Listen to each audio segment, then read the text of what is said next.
Senhor e tudo que já vivemos, já desfrutamos nesta noite. Louvores, adorações, ofertas ao Senhor. Quão precioso tudo que Deus tem feito em nossas vidas e por meio das nossas vidas.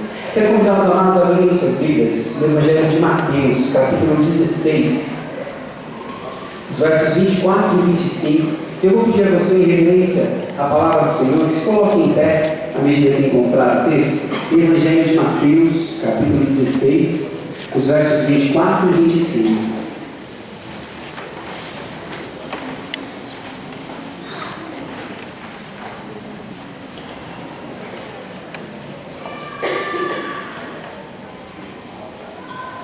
Em Evangelho de Mateus, capítulo 16, a partir do verso 24. Diz assim a santa e viva palavra do Senhor. Então disse Jesus a seus discípulos: se alguém quer vir após mim, a si mesmo se negue, tome a sua cruz e siga-me. Porquanto quem quiser salvar a sua vida, perderá, e quem perder a vida, por minha causa, achá-la. Amém. Senhor amado, nós nos colocamos diante do Senhor nesta noite agradecidos pela Tua palavra. Ela é a verdade que nos transforma, que nos restaura, que cura as nossas vidas, que nos dá direção, que nos dá instrução, que nos dá a revelação do Senhor. E nós te pedimos que o Senhor fale poderosa e profundamente conosco nesta noite, por meio da Tua palavra, Senhor. Que o Teu Espírito possa usar a minha vida, Deus, para ministrar aos Teus irmãos, aos Teus filhos, Senhor, a Tua verdade. Porque, Senhor, eu sou vaso de barro, o que importa que o Senhor cresça e eu diminua, Pai. Que as nossas mentes e pensamentos estejam cativos à obediência de Cristo Jesus, e que possamos ouvir e haja em nós um terreno fértil, disponível para a Tua verdade, Senhor, para que a semente cresça e multiplique e gere vida em nós. É o que oramos, Senhor, agradecidos, em nome de Jesus. Amém. Os amados irmãos podem se assentar. Queridos, eu queria fazer uma pergunta. Quantos aqui estão inconformados com o mundo em que nós vivemos? Acho que ninguém deixou de levantar a mão. A situação anda muito terrível. Nós temos visto tantos casos terríveis de corrupção e pessoas se dizendo cristãos e a esposa jogando golfe por aí, e tantas coisas terríveis acontecendo. Pessoas dirigindo alcoolizadas, matam trabalhadores e saem pela porta da frente por 15 mil reais. O preço de cada vida é 7.500. Situações terríveis como essas e tantas outras que nós temos ouvido, tantos escândalos e que nós não conseguimos ainda visualizar uma transformação, uma mudança. Meu pai foi assaltado segunda-feira na rua de casa por um moleque de 14, 15 anos, a mão armada. Sabe, são situações tão terríveis que nós temos vivido. E eu tenho me perguntado: Senhor, o que está acontecendo? Por que não há mudança? Por que não há transformação? E aí a estatística diz que o nosso país tem quase 1/3 de evangélicos. 30%, 30 e poucos por cento de evangélicos.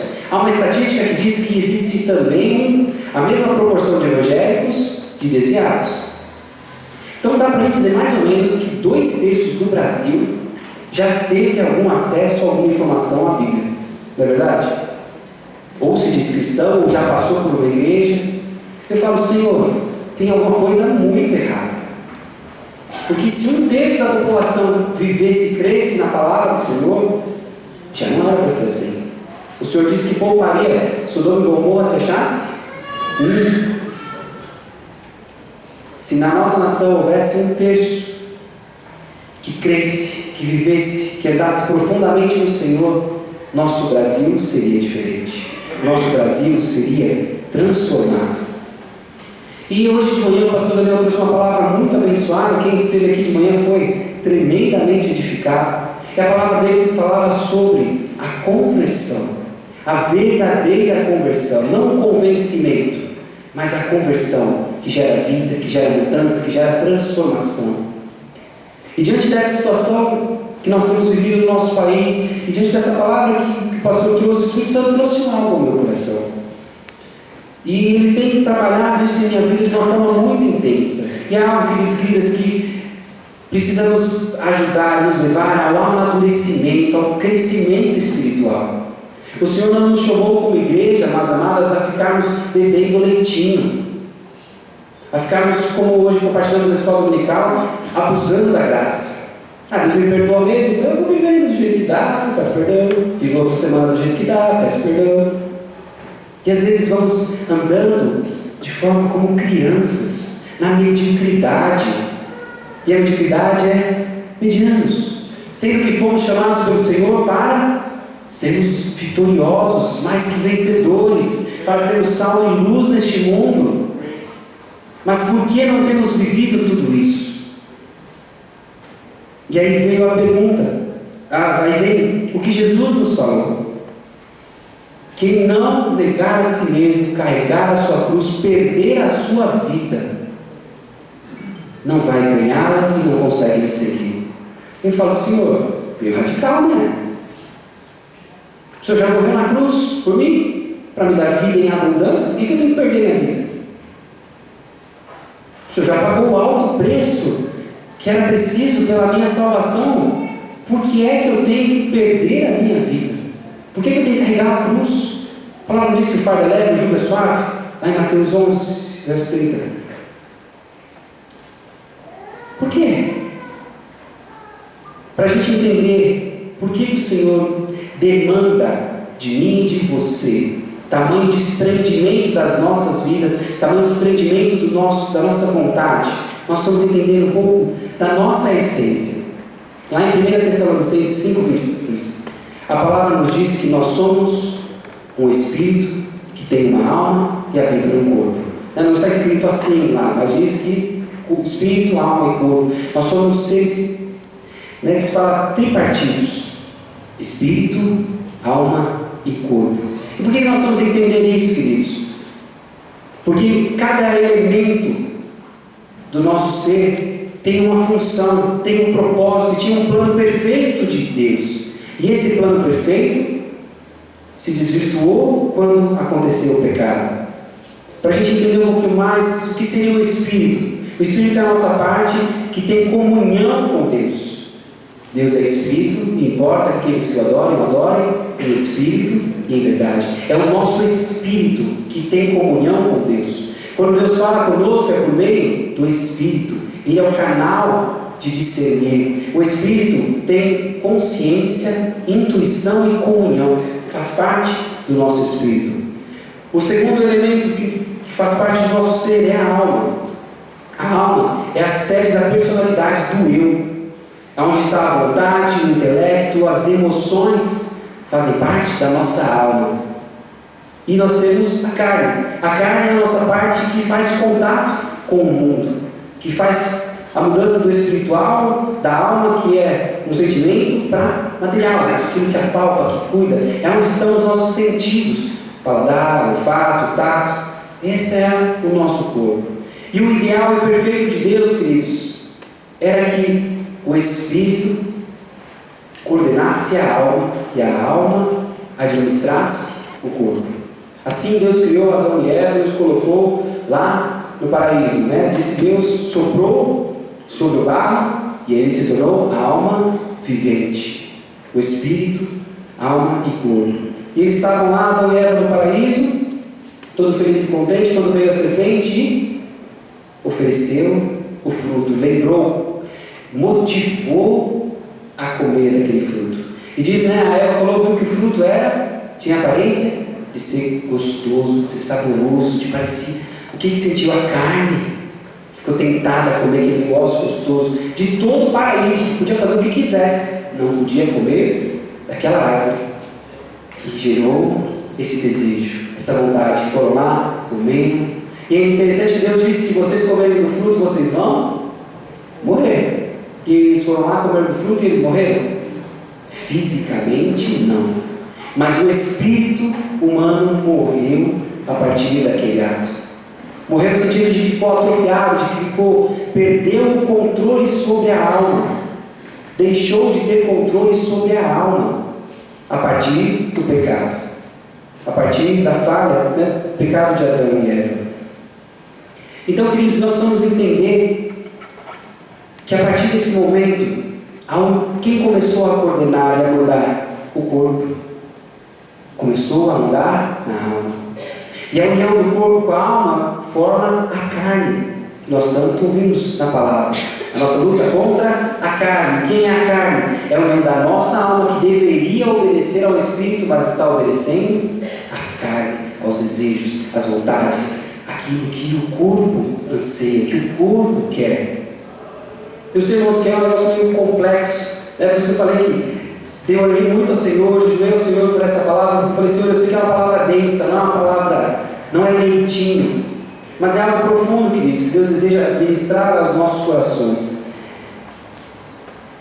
Se tornando carne, nós sabemos o que a palavra diz, lá em Gálatas 5,17, diz assim: porque a carne milita contra o Espírito, e o Espírito contra a carne, porque são opostos entre si, para que não façais o que porventura seja do vosso querer.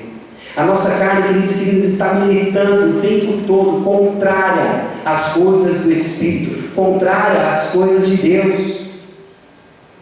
Quem já teve a experiência, estava lá orando, de repente falou assim: quero comer não sei o que lá, esqueci não sei o que lá, levanta e vai. Alguém já passou por uma experiência dessa? Eu já vivi várias vezes, foco, volta. Por quê? É a carne. E a carne está brigando lá, falando assim: não, vamos, vai comer, você está com fome. Você está com jejum, morrendo de fome. Aí alguém oferece aquele prato para você. Aí você fala assim: entrega. E fica naquele dilema.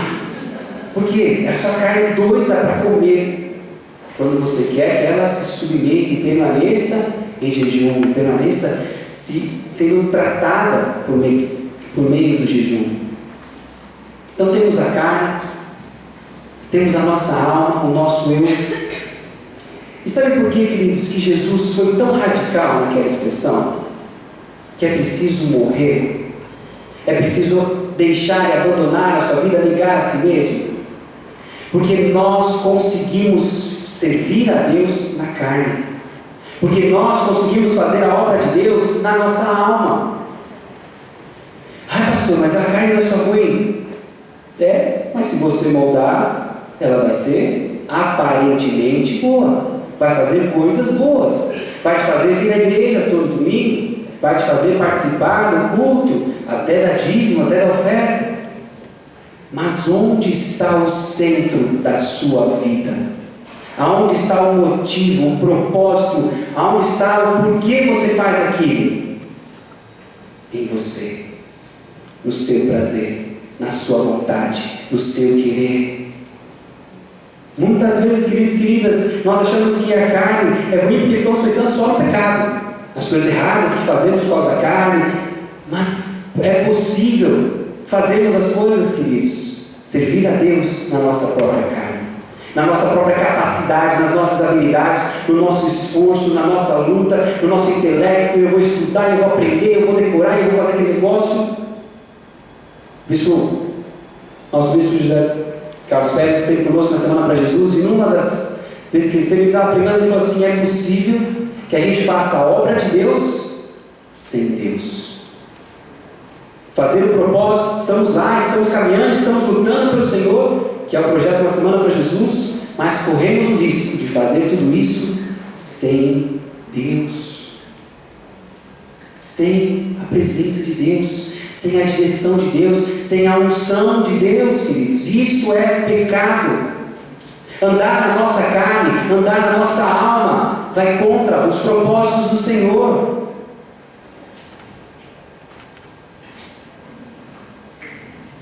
Mas pastor, como é que nós vamos fazer? Como é que isso pode ser mudado? Precisamos crucificar a carne. A carne, queridos, não é subjugada. A carne não é apertada, não é exprimida, não é forçada. Ela tem que ser crucificada. Aí eu estudo a alma, pastor. Eu preciso negar-se a si mesmo. Mas como é que eu vou fazer isso? Como é que eu vou entender isso, pastor? Hebreus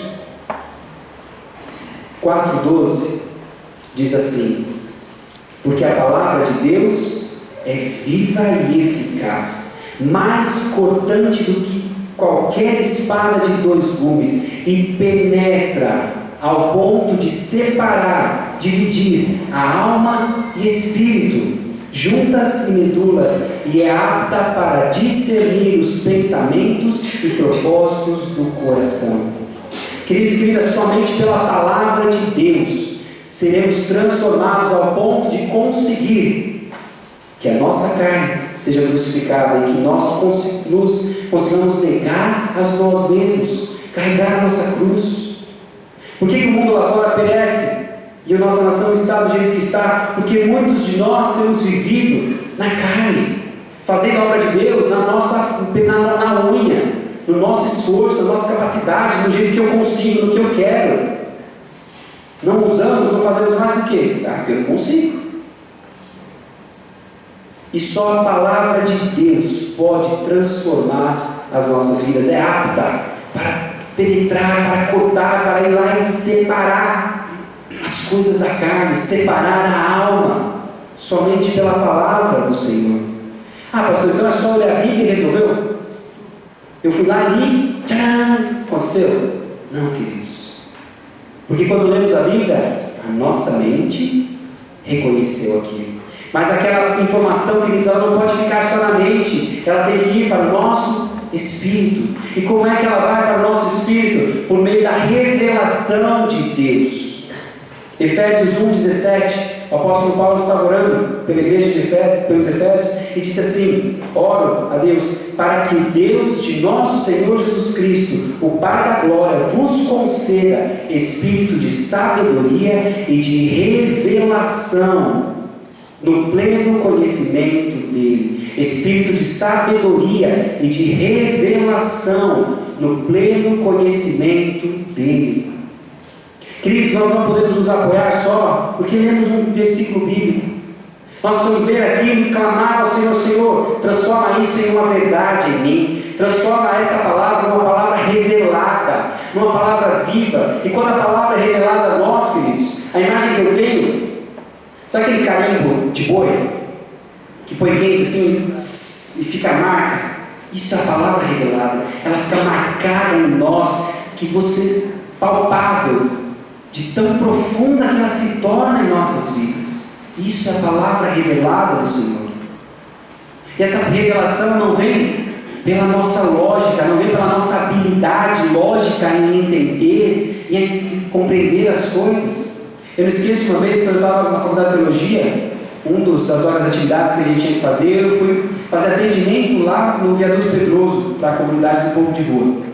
E aí eu fazia atendimento, ficava conversando com as pessoas, e veio uma pessoa, irmãos, mas ele era meio louco. Eu acho que ele era totalmente louco. Ele falou: não, estava parado lá perto da avenida tal, de repente eu saí jogando bola, aí o carro quase passou.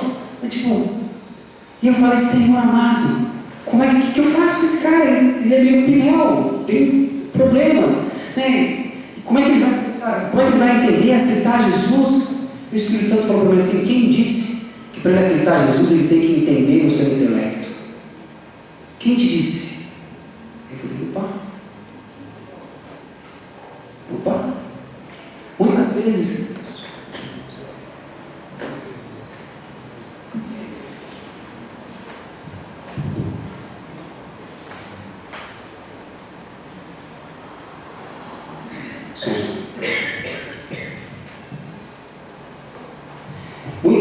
nós ficamos entendendo, imaginando que é só a razão, a lógica que entende as coisas, mas as coisas precisam ser entendidas no Espírito.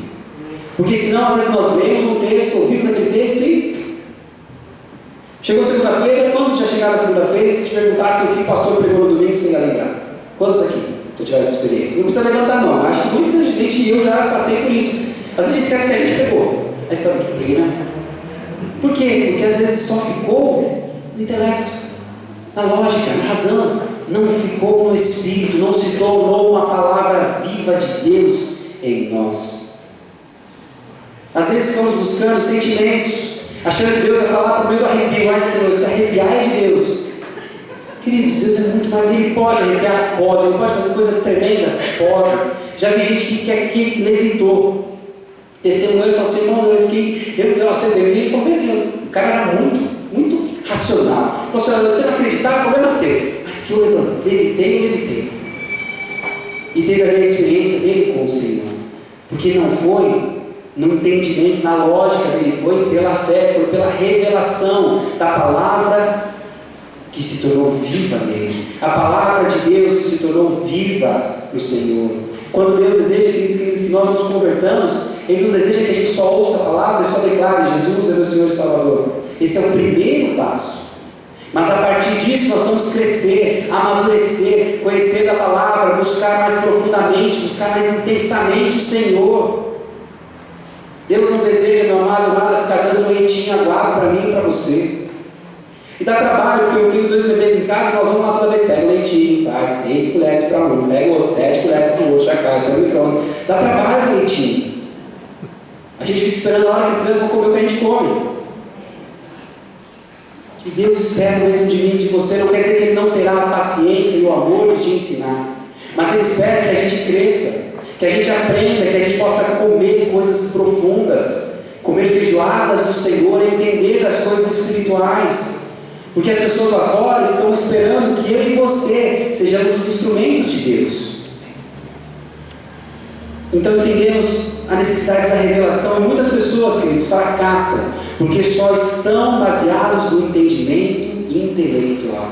Muita gente fracassa na vida com Deus, fracassa na tentativa, fica: pastor, eu tento, mas não consigo, eu tento, mas não consigo, eu tento, mas não consigo. Por quê? Caminha na lógica intelectual, fica tentando entender pela sua lógica, pela sua razão. Não estou dizendo que não devemos usar a razão, queridos. Nós vamos entender um pouco mais à frente o que a palavra nos diz sobre isso. Nós precisamos clamar ao Senhor pela revelação dEle. Orar e falar: Senhor, se a Tua palavra diz que o Senhor é meu pastor e nada me faltará, eu quero que ela se torne revelada em mim. Eu quero ler, quero crer nisso no meu coração, que isso é uma verdade. Eu não quero só ler como uma reza: o Senhor é meu pastor, nada me faltará. Eu quero ler aqui e falar: o Senhor é o meu pastor e nada me faltará. Se Ele é meu pastor, eu sou ovelha dEle, sirvo a Ele, me submeto a Ele, e eu creio que na minha submissão como ovelha, nada me faltará. Ele estará à minha frente, Ele me guardará em qualquer circunstância que seja a sombra da morte, porque eu sou ovelha deste pastor, nada me faltará. É quando aquilo se torna verdade em nós, e quem revela a nós, queridos e queridas, é o Espírito Santo. Só que se nós só andamos pela carne, se nós só andamos pela nossa alma, como é que Ele vai revelar algo para nós? Onde Ele vai ter espaço para falar conosco? Não é por esforço, não é disciplina que nós vencemos, queridos. Precisa de esforço, precisa de disciplina, mas o foco tem que estar correto. Quando falamos da carne, precisamos entender o que diz a Bíblia do Senhor. Lá em Gálatas 5:24 diz assim: e os que são de Cristo Jesus crucificaram a carne com as suas paixões e concupiscências. E os que são de Cristo Jesus crucificaram a carne com as suas paixões e concupiscências. O que eu faço com a carne, pastor? Eu declaro pela fé que a minha carne foi crucificada com Jesus. Eu não tenho como lutar contra ela, eu não tenho como vencer, eu não tenho força para isso. Eu declaro pela fé, eu creio que a palavra diz que a minha carne foi crucificada junto com Jesus. Quando Ele estava naquela cruz, a minha carne estava lá. Eu creio, eu declaro, eu tomo posse disso para mim.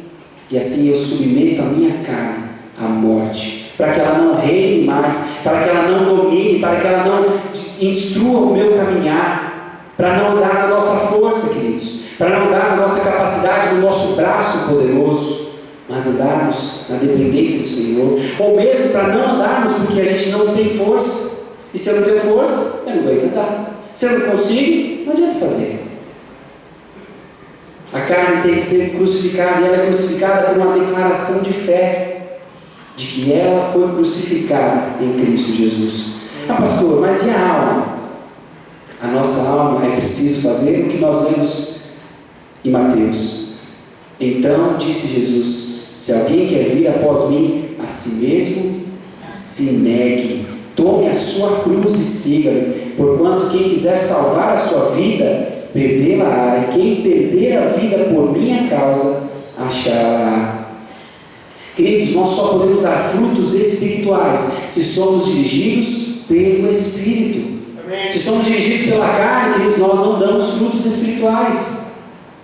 Ah, pastor, então você está dizendo que não é para a gente fazer mais nada?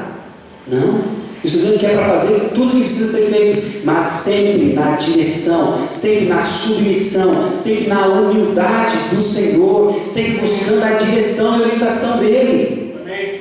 Eu fui preparar uma palavra e orava ao Senhor. O Espírito Santo me incomodou mal. Você vai preparar a palavra no seu intelecto? Ou você vai gastar tempo orando, jejuando e pedindo a minha direção?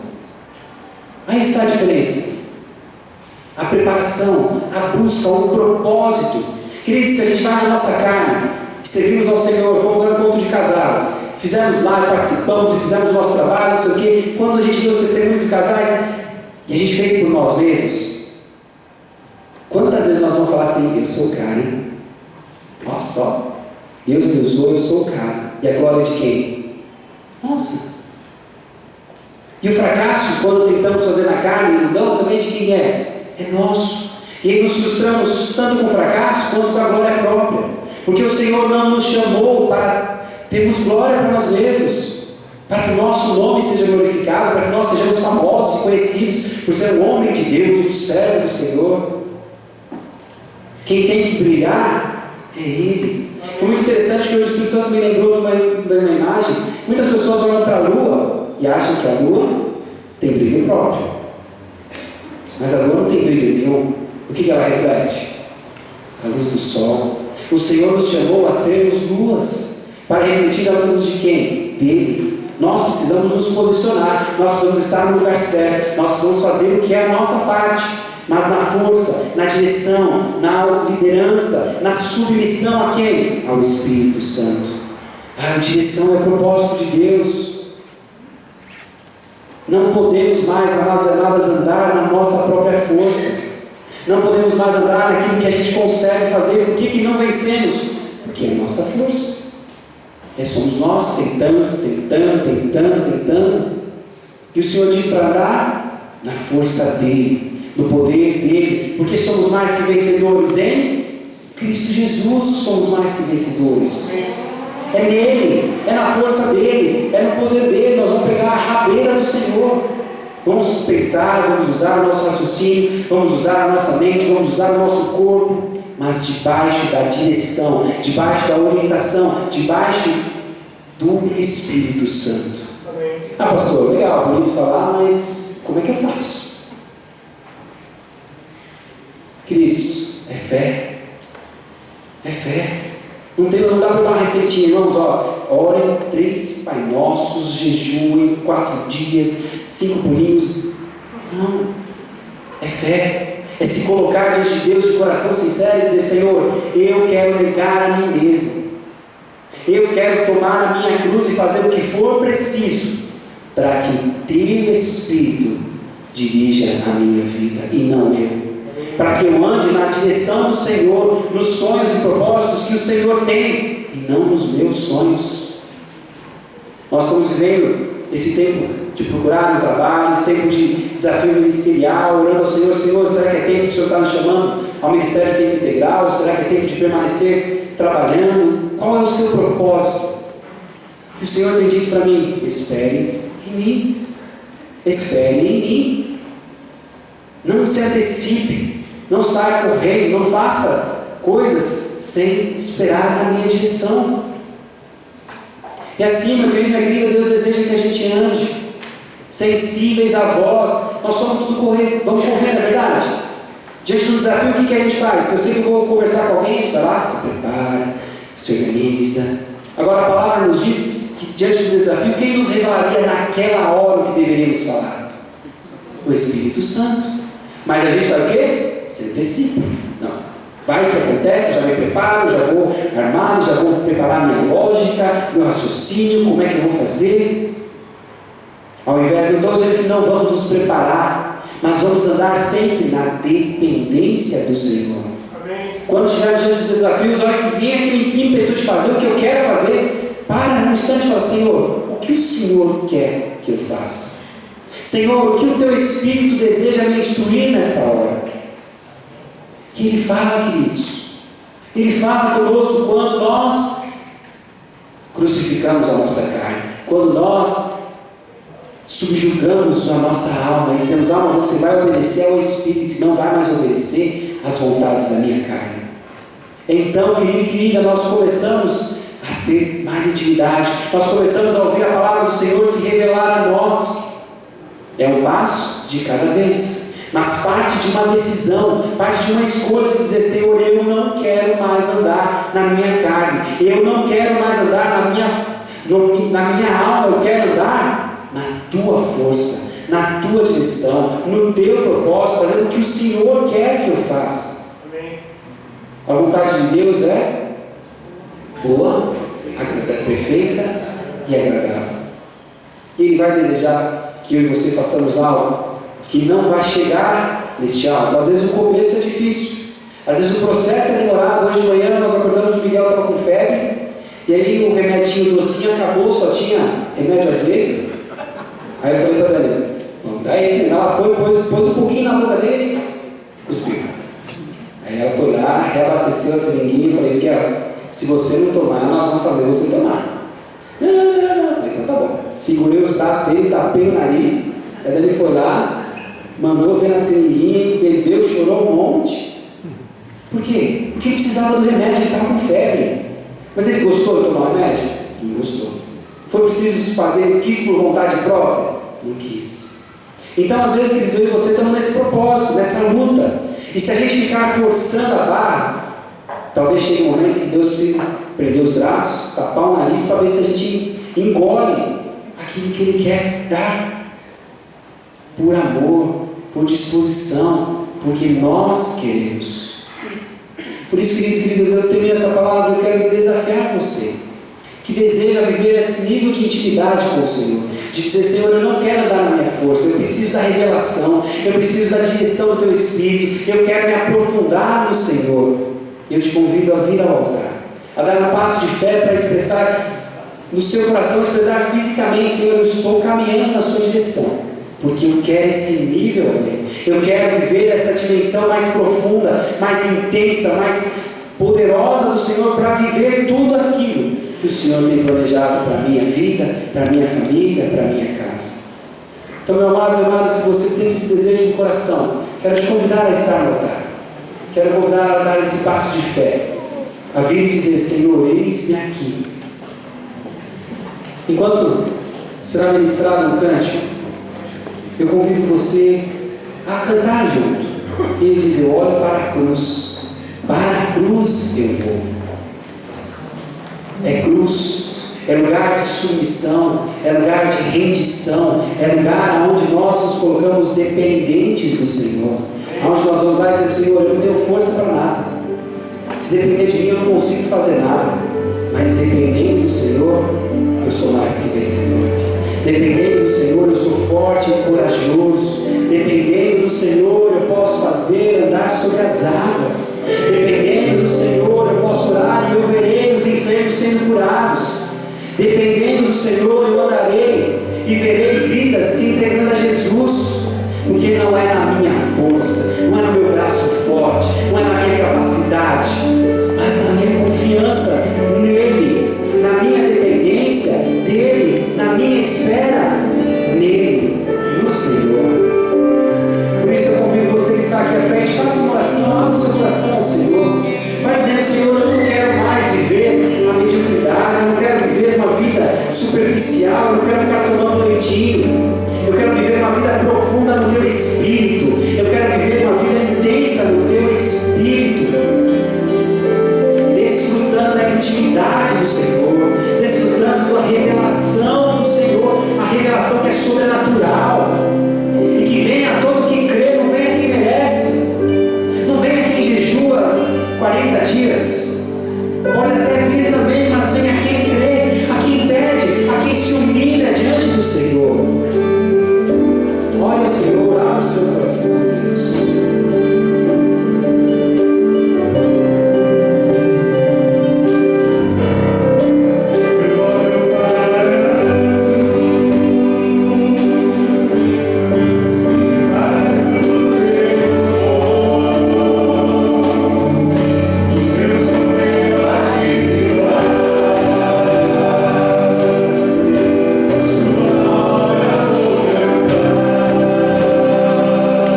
sonhos, negar os meus projetos, negar a minha força, para que eu possa andar na sua força, para que eu possa viver os teus sonhos para a minha vida, para que eu possa desfrutar da vida em abundância que o Senhor conquistou na cruz por mim. Por isso, nesta noite, eu me comprometo a pegar a minha cruz e a te seguir, e a dia buscar no Espírito Santo a direção, buscar no Espírito Santo a orientação, a força, o poder para viver a vida do Espírito, a vida que o Senhor sonhou para mim. E assim farei, em nome de Jesus. Amém. Senhor amado, nós bendizemos o teu nome por cada vida que nesta noite, deliberadamente, deu um passo em tua direção e disse: Senhor, eu quero negar a minha carne, eu quero que ela seja crucificada dia após dia, e quero tomar a minha cruz e te seguir. A tua palavra diz, Senhor, que o teu fardo é leve e o teu jugo é suave. Esta é a tua promessa, e nós cremos e clamamos, ó Deus, que não mais reine o eu, não mais reine o meu querer, não mais reine a nossa vontade, mas reine o teu querer, a tua vontade e o teu poder, Senhor. Trabalha, Pai, em cada coração que aqui está. Ajuda-nos a entender, a discernir as dificuldades, as dúvidas que virão, a necessidade da revelação da tua palavra. Mas, Senhor, o Espírito Santo é o ensinador. Ele está em cada um dos que estão aqui na frente, ele já está em cada um deles disponível para ensinar, para instruir, para inspirar, para revelar a verdade e a palavra do Senhor. Que cada vida que aqui está esteja sensível, Senhor, e possa andar na direção, na unção e no propósito do Senhor, Pai. É o que nós oramos agradecidos por teu grande amor, porque gentilmente o Senhor nos atrai a Ti, gentilmente o Senhor nos dá a Tua palavra e transforma as nossas vidas. Que assim possa permanecer sobre nós da Tua graça e do Teu amor, em nome de Jesus. Amém. Aleluia. Glória a Deus. Olha para o irmão que está ao seu lado, diga para ele assim: